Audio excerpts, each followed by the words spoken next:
मधुर मधुर नाम सीताराम सीताराम, मधुर मधुर नाम सीताराम सीताराम।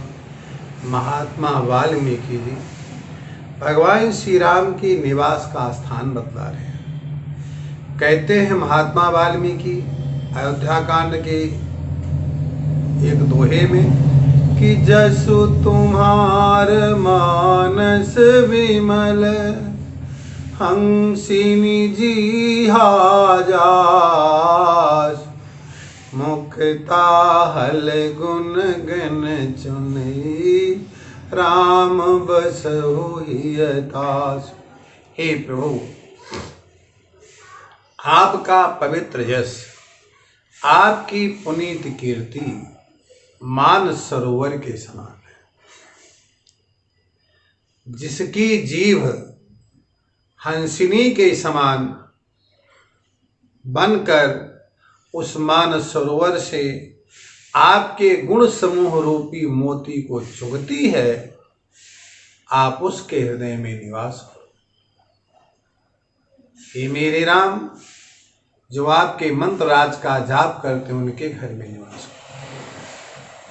जो तुम्हें भोग लगा करके भोजन करते हैं, तुम ही निवेदित भोजन करही, प्रभु प्रसाद पट भूषण धरही।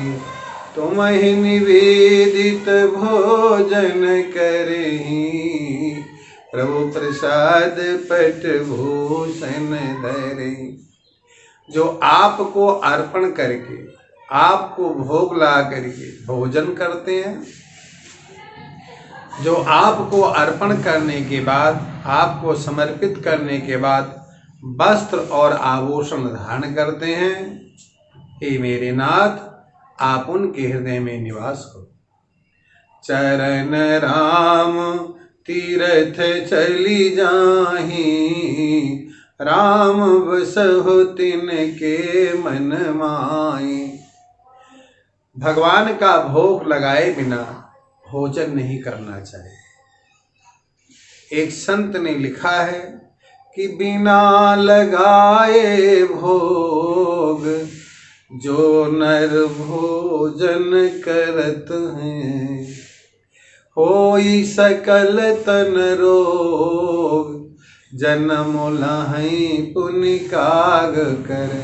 जो बिना भगवान को भोग लगाए भोजन करते हैं, उनके सारे शरीर में रोग होता है, व्याधि होती है, पीड़ा होती है, और मरने के पश्चात कौवे की जोनी में परमात्मा उन्हें जन्म दे देता है। इसलिए भगवान को भोग लगाने के बाद ही भोजन करना चाहिए। भगवान को अपना मानकर याद रखना। मंदिर में जो भगवान की मूर्ति है वो पत्थर की नहीं है, उसमें जीवन है। प्रभु साक्षात स्वरूप उसमें निवास कर रहे हैं। मूर्ति की पूजा कब से प्रारंभ हुई? जब प्रहलाद के प्रसंग में भगवान नृसिंह का अवतार खंभे से हुआ, तो तुलसीदास जी ने विनय पत्रिका में लिखा कि काढ़ी कृपान और कृपा न कहूँ, पितु काल कराल विलो की न भागे। राम कहाँ सब ठाऊँ है खंभ में, हाँ सुनिहाक नृके हरि जागे। बैरी बिदारी भयो विकराल, कहें प्रहलाद ही के अनुरागी। प्रीति प्रतीति बढ़ी तब ते, प्रीति प्रतीति बढ़ी तुलसी, तब ते सब पाहन पूजन लागे। जब हिरण्यकश्यप तलवार उठाकर भक्त प्रहलाद का वध करने के लिए प्रस्तुत हुआ, प्रहलाद ने भगवान का स्मरण किया नृसिंह भगवान का प्राकट्य पत्थर के खंभे से हुआ, और जब नृसिंह भगवान का प्राकट्य हुआ, हिरण्यकश्यप का वध हुआ, भक्तों का प्रेम इतना बढ़ गया, तभी से पत्थर में भगवान की मूर्ति का पूजन प्रारंभ हो गया।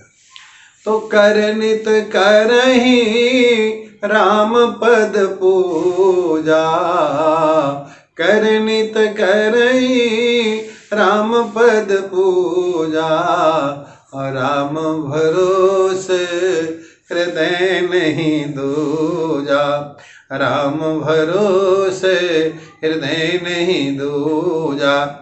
जिनके कर कमल कमलवत हाथ भगवान की सेवा पूजा में लगते हैं, समर्पित होते हैं, कर नित करहि राम पद पूजा, राम भरोसे हृदय नहीं जोदा।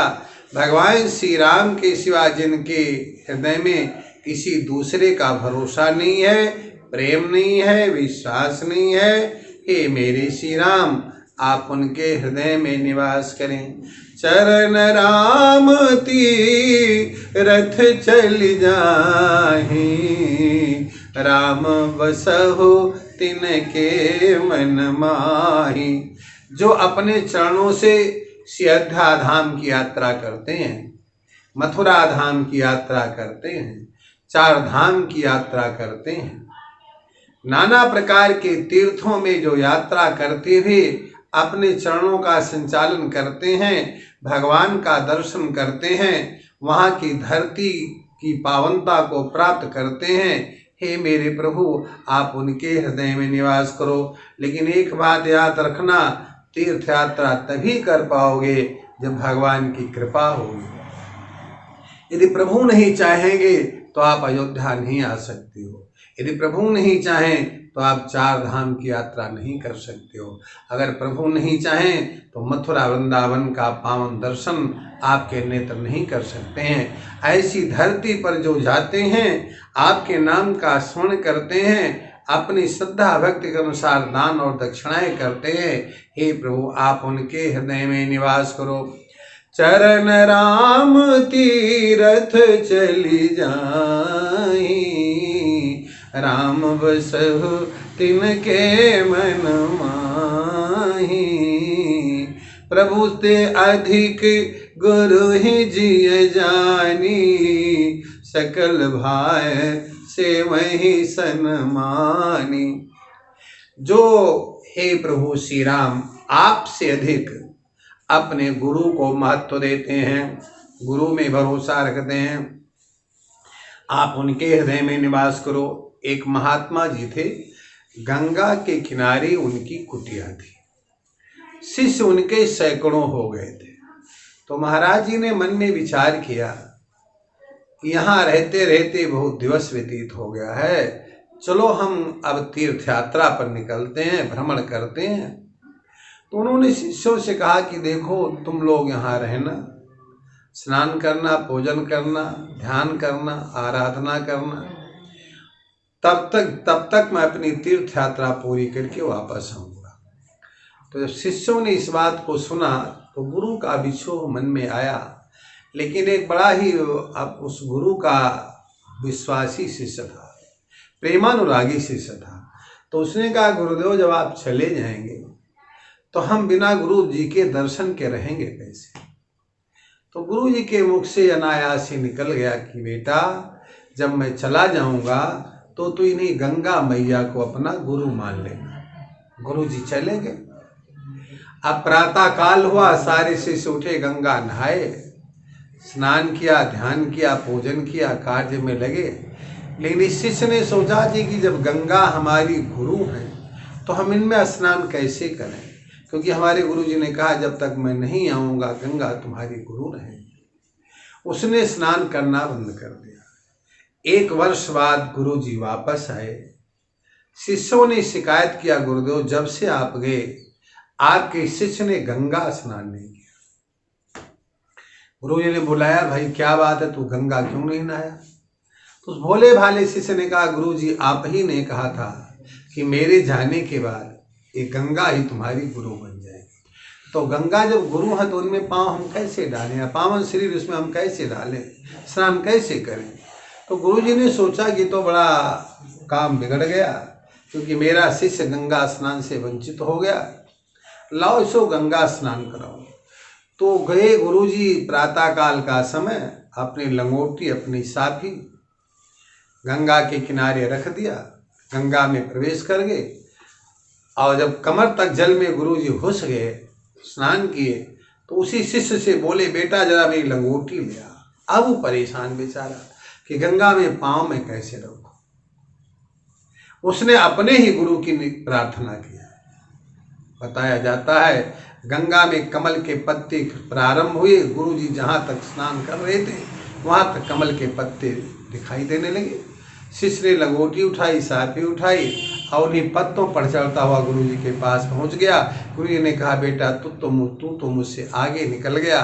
और उस शिष्य की उन्होंने भूरी भूरी प्रशंसा की। ऐसे ये बेचारे भगवान की महिमा के बल पर अपने गुरु की सेवा करके गुरु के पावन धाम को प्राप्त हुई।